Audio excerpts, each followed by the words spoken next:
K. Rajanarayanan, Ashokamitran, Sujatha போன்ற எழுத்தாளுமைகள் எழுதிய 1000க்கும் மேலான சிறுகதைகளை படிக்க விகடன் ஆப் இன்ஸ்டால் பண்ணுங்க.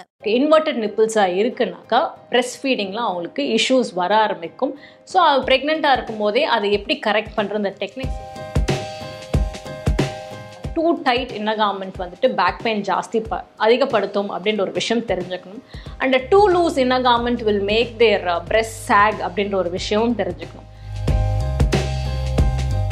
அந்த பிஎம்எஸ்ஸிங்கில் பிரெஸ்ட்டுமே வந்து ஹெவியாக இருக்குன்றதை ஃபீல் பண்ணுவாங்க. ஒருத்தவங்களுக்கே வந்து பிரெஸ்ட் சைஸ் வந்து ரெண்டு சைடுக்கும் ஒரு சின்ன ஒரு வேரியேஷன் இருக்கலாம், சிறுசாக இருக்கலாம், பெருசாக இருக்கலாம். அது பிரெஸ்டோடைய சைஸ் பார்த்தீங்கன்னா மாதம் மாதம் அவங்களுடைய பீரியட்ஸ்க்கு ஏற்ற மாதிரி ஹார்மோன்ஸ்க்கு ஏற்ற மாதிரி சைஸஸ் மாறிட்டே வரும். ஸோ பீரியட்ஸ்க்கு முன்னாடி கொஞ்சம் ஹெவியராக ஃபீல் பண்ணுவாங்க, பீரியட்ஸ்க்கு அப்புறம். ஹாய், ஸ்வேஸ் பேக் வியூஸ்க்கு வணக்கம். நான் டாக்டர் நந்தினி, கைனகாலஜிஸ்ட். இன்றைக்கி எதை பற்றி பேச போகிறோம்னா பிரெஸ்ட் ஹெல்த். என்னென்னலாம் நார்மலான விஷயங்கள் எப்படி இருந்தாக்கா நம்ம வந்து ஒரு டாக்டர் போய் மீட் பண்ணோம் அப்படின்றது தான். பிரெஸ்ட்டுன்றது ஒரு ஃபீமேலுக்கு இருக்கக்கூடிய நார்மல் ரீப்ரொடக்டிவ் ஆர்கன். அதில் என்ன இருக்கும் அப்படின்னு பார்த்தோம்னா fat, fibrous tissue, glandular tissue அப்படின்னு சொல்லுவோம். ஒரு பெண்ணுக்கு பார்த்தோம் அப்படின்னாக்கா பிரெஸ்ட் வந்துட்டு ஒரு பருவம் அடைந்ததுக்கப்புறமா வளர ஆரம்பிக்கும். அது வந்து நார்மலான செகண்டரி செக்ஷுவல் கேரக்டர்னு சொல்லுவோம்.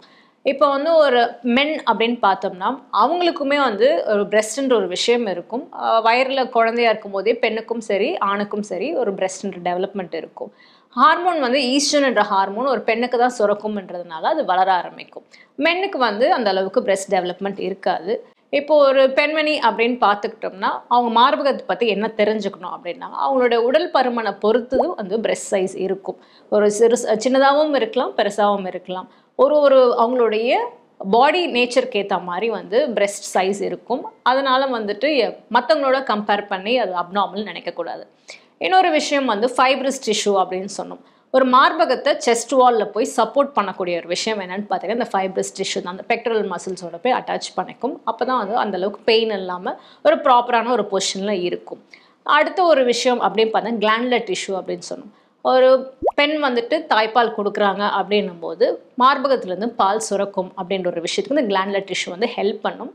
பாப்பா வந்து மார்பகத்து மேலே வாய் வச்சு குடிக்கும்போது மூளைக்கு வந்து ஒரு ஹார்மோன் சுரக்கும். அதுக்கப்புறம் அங்கேருந்து ஒரு ரிஃப்ளெக்ஸ் ஆகும்போது தான் வந்து இந்த பால் வந்து சுரக்க ஆரம்பிக்கும். இதுதான் நார்மலான ஒரு பிரெஸ்ட் ஹெல்த் அப்படின்னு சொல்லுவோம். நாங்கள் பார்க்கக்கூடிய விஷயம் அப்படின்னு பார்த்தீங்கன்னாக்கா எந்தெந்த ஸ்டேஜில் ஒரு கேர்ள் சைல்டாக இருக்கட்டும் ஒரு விமன் ஆகட்டும் கொஞ்சம் யோசிக்க ஆரம்பிப்பாங்க பிரெஸ்ட் பற்றி அப்படின்னு பார்த்தீங்கன்னாக்கா ஒரு அம்மா வந்து நமக்கு ஒரு பெண் குழந்தை இருக்கிறாங்கன்னா ஒரு 8-9 வயது வரும்போது நம்ம அவங்கள எஜுகேட் பண்ண ஆரம்பிக்கணும். ஒரு பிரெஸ்ட் டெவலப்மெண்ட்ன்ற ஒரு விஷயம் நார்மலான ஒரு விஷயம், அதுக்கான கேர் என்ன கொடுத்துக்கணும் அப்படின்றத. பிரெஸ்ட் டெவலப்மெண்ட் ஆனதுக்கப்புறமா தான் வந்து நெக்ஸ்ட் வந்து அவங்களுக்கு வந்து பருவம் அடையுது, ஒரு பீரியட்ஸ் வருதுன்ற ஒரு விஷயம் இருக்கும். இது காமன் நார்மலான ஒரு விஷயம் அப்படின்னு எக்ஸ்பிளைன் பண்ணணும். ஒரு ரீப்ரொடக்டிவ் ஏஜ் குரூப் ஒரு காலேஜ் போயிட்டுருக்காங்க இல்லை புதுசாக கல்யாணம் ஆனவங்க அப்படின்னு பார்த்தோம்னாக்கா அந்த ஏஜ் குரூப்பில் வந்து ஹார்மோன்ஸ் வந்து ஜாஸ்தி உடம்புல சுரந்துட்டு இருக்கும்போது காமனாக எக்ஸ்பீரியன்ஸ் பண்ணக்கூடிய ப்ராப்ளம் என்னன்னு பார்த்தீங்கன்னா ஒரு பீரியட்ஸ்க்கு முன்னாடி வந்துட்டு மூட் சேஞ்சஸ் வருதுன்றது காமனாக எல்லாருக்கும் தெரியும். ப்ரீமென்ஸ்ட்ரல் சிண்ட்ரோம் அப்படின்னு சொல்லுவோம். அந்த பிஎம்எஸ்ஸிங்கில் பிரெஸ்ட்டுமே வந்து ஹெவியாக இருக்குன்றதை ஃபீல் பண்ணுவாங்க. அது வந்துட்டு பிரெஸ்ட் சைக்கிளிக்கல் மாஸ்டால்ஜியா அப்படின்னு நம்ம சொல்லுவோம். பிரெஸ்ட் வந்துட்டு அந்த ஹார்மோன் எஃபெக்டில் ப்ரொஜெஸ்ட்ரான் எஃபெக்ட் ஜாஸ்தியாக இருக்கும்போது ஒரு பெயின் எக்ஸ்பீரியன்ஸ் பண்ணுவாங்க பீரியட்ஸ் வர்றதுக்கு முன்னாடி. அது ஒரு நார்மலான ஒரு விஷயம் தான் அப்படின்றது தெரிஞ்சுக்கணும். அதுக்கான மெடிசன்ஸ் எடுத்துக்கிட்டோம் அப்படின்னாக்கா பெயின் நின்றுடும்.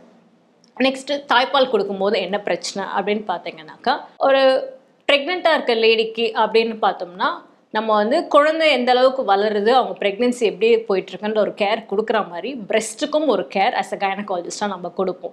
அதாவது முதல் தடவை செக்கப் வந்து ப்ரெக்னென்சி கன்ஃபார்ம் ஆகும்போதே அவங்க பிரெஸ்ட் நம்ம எக்ஸாமின் பண்ணி பார்ப்போம். ஒரு சில தருணங்களில் வந்து நம்ம வந்து மார்பக புற்றுநோயை கண்டுபிடிச்சிருக்கோம் பிரெஸ்ட் எக்ஸாமின் பண்ணும்போது இந்த மாதிரி ஒரு பிக்கப் ரேட்டில்.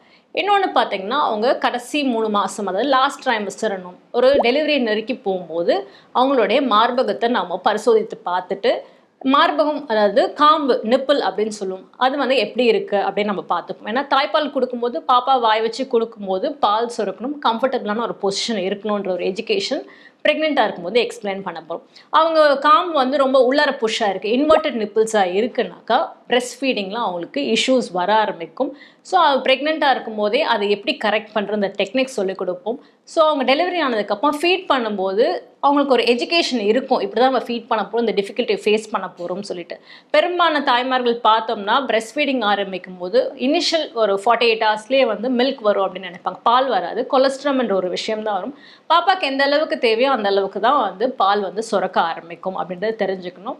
இந்த பிரெஸ்ட் ஃபீடிங்களோட பற்றி ப்ராப்பரான ஒரு எஜுகேஷன் இல்லைன்னும் போது நிறைய பெண்மணிகள் வந்து போஸ்ட்மார்ட்டம் ப்ளூஸ், டிப்ரெஷன் ஒரு விஷயத்தில் என்டர் ஆகிடுவாங்க. ஏன்னா அவங்க ஸ்லீப் டிஸ்டர்ப் ஆகுது, பாப்பா அழுதுகிட்டே இருந்தாங்கன்னா என்னால் சரியாக பார்த்துக்க முடியலன்ற கவலை வரும். ஸோ ஆன்டினேட்டலாக பிரெஸ்ட் பற்றின ஒரு ஹெல்த் எஜுகேஷனும் ஃபீடிங் டெக்னிக்ஸும் தெரிஞ்சதுன்னா இந்த பிரச்சனையை அவாய்ட் பண்ண முடியும். நெக்ஸ்ட்டு பார்த்தோம்னா ஒரு 35 வயதுக்கு மேலான அந்த பெண்களுக்கு என்ன பிரச்சனை வரும் அப்படின்றதையும் தெரிஞ்சுக்கணும். வயது அதிகமாகும் போது நம்மளுடைய உடம்புல இந்த ஹார்மோனோட பேலன்ஸ் வந்து குறைய ஆரம்பிக்கலாம். ஸோ உடல் பருமன் ஜாஸ்தி ஆகுது, இல்லை அவங்களுக்கு பீரியட்ஸ் ரொம்ப இர்ரெகுலராக வருதுன்னாக்கா இந்த மார்பக வலி, மாதம் வரக்கூடிய வலி ஜாஸ்தியாக இருக்கலாம். இன்னொரு விஷயம் வந்துட்டு எல்லா லேடிஸுமே வந்து அவங்களுடைய மார்பகத்தை சுய பரிசோதனை பண்ணிக்கணும். பிரெஸ்டோடைய சைஸ் பார்த்தீங்கன்னா மாதம் அவங்களுடைய பீரியட்ஸ்க்கு ஏற்ற மாதிரி, ஹார்மோன்ஸ்க்கு ஏற்ற மாதிரி சைஸஸ் மாறிட்டே வரும். ஸோ பீரியட்ஸ்க்கு முன்னாடி கொஞ்சம் ஹெவியராக ஃபீல் பண்ணுவாங்க, பீரியட்ஸ்க்கு அப்புறமா வந்து ஒரு சைஸ் டிஃப்ரென்ஸ் இருக்கலாம். இதெல்லாம் நார்மலான விஷயங்கள்.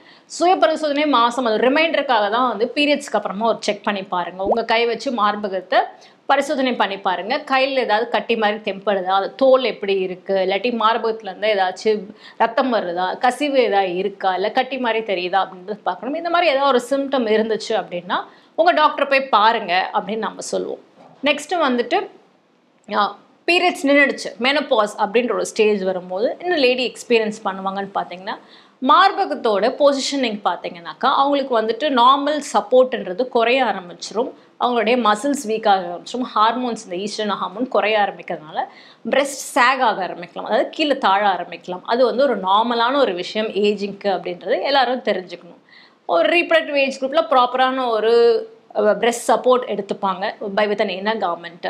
அதில் இன்னும் ஒரு காமன் ப்ராப்ளம் நம்ம ஃபேஸ் பண்ணியிருக்கிறது நாங்கள் பார்த்துருக்கோம் அப்படின்னு பார்த்தீங்கன்னா, ஒரு யங் ஏஜ் குரூப்பில் இருக்கும்போது to have a good look among the peer pressure அப்படின்னும் போது அவங்க வந்துட்டு ஒரு ஸ்மாலர் பிரெஸ்ட் இருக்கவங்க வந்துட்டு புஷ்அப் பிராஸ் போகலாம், இல்லாட்டி ஹெவியர் பிரெஸ்ட்டாக தெரியணும்னாக்கா நிறைய விஷயங்கள் அவங்க செய்ய ஆரம்பிப்பாங்க.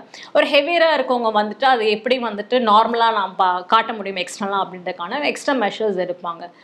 ஸோ ஆஸ் அ விமனாக வந்துட்டு நம்ம பாடியை நம்ம வந்துட்டு it is a normal thing, நான் என்னோட லுக்ஸ் இப்படி தான் அப்படின்னு ஒரு கான்ஃபிடென்ட்டாக அக்செப்ட் பண்ண ஆரம்பிக்கணும். நெக்ஸ்ட்டு வந்து எக்ஸ்டர்னலாக கொடுக்கக்கூடிய ப்ரெஷர் வந்துட்டு அவங்களுக்கு முதுகு வலியை ஜாஸ்தி கொடுக்க ஆரம்பிக்கலாம். டூ டைட் இன்னர் கார்மெண்ட் வந்துட்டு பேக் பெயின் ஜாஸ்தி அதிகப்படுத்தும் அப்படின்ற ஒரு விஷயம் தெரிஞ்சுக்கணும். And too loose inner garment will make their breast sag அப்படின்ற ஒரு விஷயமும் தெரிஞ்சுக்கணும். இப்போ எக்ஸசைஸ் பண்ணும்போது என்ன ஆகும்னா அவங்களோட செஸ்ட் வால் மசில்ஸ், ஸ்பெக்ட்ரல் மசில்ஸ்லாம் வந்து டைட்டன் அப் ஆகும். புஷ்அப் பண்ணும்போது இது பண்ணும்போது சப்போர்ட் இன்னும் பெட்டராக இருக்கும் அப்படின்றது நம்ம சொல்லுவோம். as they start aging along with every other exercise இந்த பெக்ட்ரல் மசில் ஸ்ட்ரென்தனிங்கும் ரொம்ப முக்கியமான ஒரு விஷயம். இன்னொரு காமனாக எல்லாருக்கும் தெரிஞ்ச ஒரு விஷயம் ஃபைப்ரோ அடினோமா அப்படின்னு சொல்லுவாங்க. இது என்ன அப்படின்னு பார்த்தீங்கன்னாக்கா அவங்களுடைய மார்பகத்தில் அந்த டிஷ்யூ வந்துட்டு எக்ஸ்ட்ரா எங்கேயாவது க்ரோ ஆகிருக்கும், அது பினைன் டியூமர் தான் அப்படின்னு சொல்லுவோம். கை வச்சு பார்க்கும்போது கையில் ஒரே இடத்துல இல்லை, மார்பகத்தை 4 பகுதியாக பிரிச்சுக்க முடியும். இன்னர், அவுட்டர், அப்பர், லோவர் அப்படின்னு நம்ம சொல்லுவோம். அதில் எந்த பகுதியில் அவங்க அந்த கட்டி கையில் தெம்படுதோ அவங்களால அதை பிடிக்க முடியாது, ஒரு பந்து உருள்ற மாதிரி ஓடிட்டே இருக்கும். அது நம்ம ஒரு டாக்டரை போய் பார்த்து பிரெஸ்ட்டுக்கான அல்ட்ராசவுண்ட் எடுத்தோம் அப்படின்னாக்கா டிஷ்யூ கொஞ்சம் எக்ஸஸாக க்ரோ ஆகிருக்கு, இதுக்கு பேர் ஃபைப்ரோ அடினோமா அப்படின்னு சொல்லுவாங்க. இது கேன்சர் கட்டி கிடையாது, மார்பகத்தில் ஹார்மோனல் சேஞ்சஸ்னால வரக்கூடிய ஒரு சாதாரண ஒரு கட்டி தான். சைஸ் சிறுசாக இருக்குது, அவங்களுக்கு எந்த தொந்தரவும் கொடுக்கல அப்படின்னாக்கா ஒரு வருஷத்துக்கு ஒரு ஈடு அப்படின்னு அதை ஸ்கேன் பண்ணி பார்த்துட்டு அது வந்து அவங்க ஃபாலோ அப் மட்டும் பண்ணாலே போதும். அவங்களுக்கு அந்த சைஸ் ரொம்ப பெருசாக இருக்குது, அவங்களுக்கு டிஸ்டர்ப் பண்ணுது அப்படின்ற பட்சத்தில் இந்த கட்டியை அவங்க ரிமூவ் பண்ணிக்கலாம். இந்த கட்டியை ரிமூவ் பண்ணிட்டாங்கன்னா அவங்களுக்கு வந்து திரும்ப வராதான்னு கேட்டிங்கன்னா அப்படி கிடையாது, திரும்ப வரதுக்கான வாய்ப்புகள் இருக்குது. இது எல்லாமே அவங்களுடைய பாடியில் கூடிய ஹார்மோன்ஸோடைய எஃபெக்டாக அந்த பிரெஸ்ட்டில் நடக்கக்கூடிய விஷயங்கள். ஒருத்தவங்க தாய்ப்பால் கொடுத்தாங்க அப்படின்னு பார்த்தீங்கன்னா அவங்களுக்கு மார்பக புற்றுநோய் வரக்கூடிய வாய்ப்புகள் வந்து கம்மியாக இருக்குது அப்படின்ற ஒரு விஷயம். ஸோ ஒரு பிரெஸ்ட் ஹெல்த் அப்படின்னும் போது இவ்வளோ விஷயங்கள் ஒரு விமன் வந்து தெரிஞ்சிக்க வேண்டிய ஒரு விஷயம். நெக்ஸ்ட் அப்படின்றது ஒரு எக்ஸ்டர்னல் அப்பியரன்ஸ் அப்படின்றது எல்லாருமே கொடுக்கக்கூடிய ஒரு இம்பார்ட்டன்ஸ் தான்.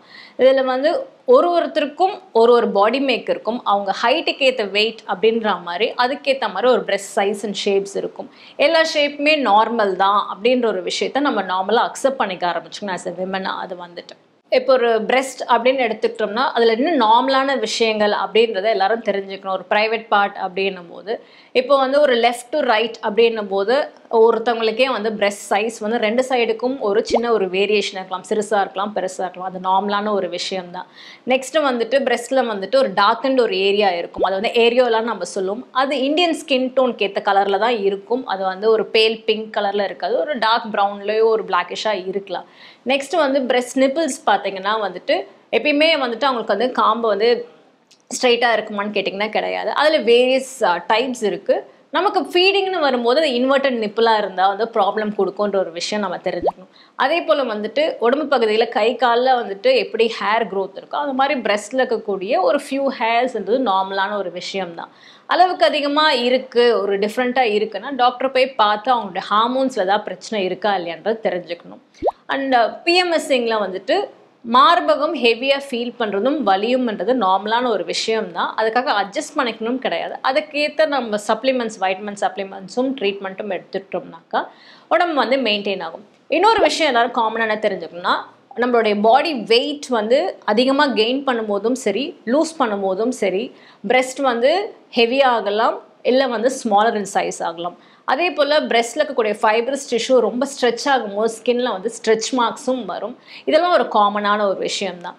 இன்னொரு காமனான விஷயம் அப்படி என்னன்னு பார்த்தீங்கன்னா, ஒரு ப்ரெக்னென்சி அப்போ வந்து பிரெஸ்ட் வந்து சைஸ் கொஞ்சம் இன்க்ரீஸ் ஆகும். ஏன்னா அவங்களுக்கு வந்து மார்பகத்துக்கு பிளட் சப்ளை ஜாஸ்தியாக இருக்கும், ஹார்மோனல் சேஞ்சஸும் ஜாஸ்தியாக இருக்கும். ஒரு டெலிவரிக்கு அப்புறமா ஒரு ஃபீடிங் டைம்லேயும் வந்து ஹெவியாக பிரெஸ்ட்டாக ஃபீல் பண்ணலாம். பல பேருக்கு வந்து ஒரு ப்ரீ ப்ரெக்னென்சி சைஸ் போயிடுவாங்க. ஒரு சிலவங்களுக்கு வந்து ஒரு டெம்பரரியாக இல்லாமல் ஒரு பெர்மனெண்ட்டாகவே வந்து பிரெஸ்ட்டில் ஒரு சேஞ்ச் வர ஆரம்பிக்கலாம் ஒரு போஸ்ட் ப்ரெக்னென்சி அப்போ. இது எல்லாமே வந்துட்டு ஒரு நார்மலான ஒரு விஷயந்தான் தன்னுடைய பிரெஸ்ட் ஹெல்த்தில் அப்படின்றத எல்லா லேடிஸும் அவங்களை தானே ரீஅஷ்யூர் பண்ணிக்கணும். இதுவரையும் உங்களுக்கு நாங்கள் பிரெஸ்ட் ஹெல்த் பற்றி சொன்ன இன்ஃபர்மேஷன் வந்து யூஸ்ஃபுல்லாக இருக்கும்னு நினைக்கிறோம். வேறு ஏதாவது டவுட்ஸ் எதாவது இருக்குன்னா நீங்கள் உங்களை கமெண்ட் பண்ணலாம். நீங்கள் கி. ராஜநாராயணன், அசோகமித்ரன், சுஜாதா போன்ற எழுத்தாளுமைகள் எழுதிய 1000க்கும் மேலான சிறுகதைகளை படிக்க விகடன் ஆப் இன்ஸ்டால் பண்ணுங்க. லிங்க் கீழே டிஸ்கிரிப்ஷன்ல இருக்கு, உடனே டவுன்லோட் பண்ணுங்க.